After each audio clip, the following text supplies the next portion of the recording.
भाइयों बहनों,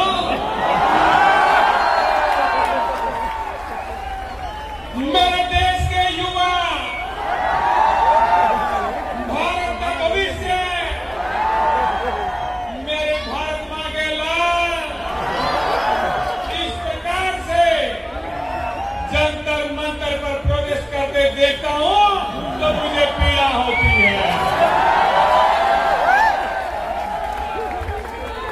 भाइयों बहनों, जिस प्रकार से आप लोगों पर आंसू गैस का गोला छोड़ा गया, मुझे पूरा भरोसा है कि आंसू आपकी आंख से ही नहीं बल्कि आपकी वीडियो देख करके पूरे हिंदुस्तान की आंखों से आ रहे थे।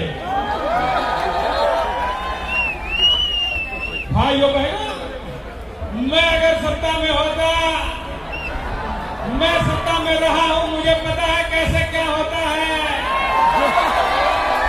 मैं अगर सत्ता में होता तो ये युवाओं को यहां ऐसे बिखरने बगड़ने नहीं देता, ये युवाओं को रोने नहीं देता, ये बेरोजगारों को यहां पर घूमने नहीं देता।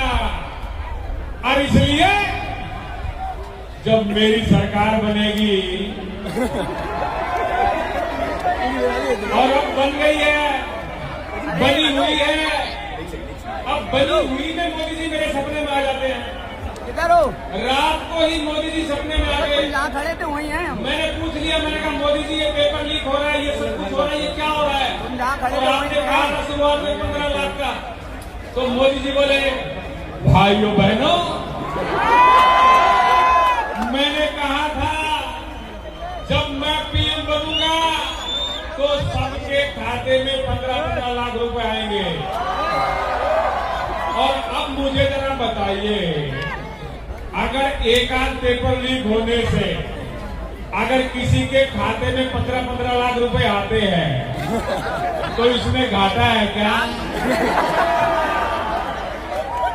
एक आध का तो फायदा है लेकिन घाटा हमारा सबका है। और दोस्तों, मैं इतना ही कहूंगा कि जितने दिन से आप लगे हुए हो, बहुत लोगों को ये उम्मीद भी नहीं थी कि इतने दिन ये चलेगा, लेकिन हम लोगों की एकता और संयम से, शांति से ये इतने दिन निकले हैं। और साथियों, जब तक जीत हासिल नहीं होती हमें और डटे रहना है। भारत माता की जय, भारत माता की जय। तो दोस्तों, इसी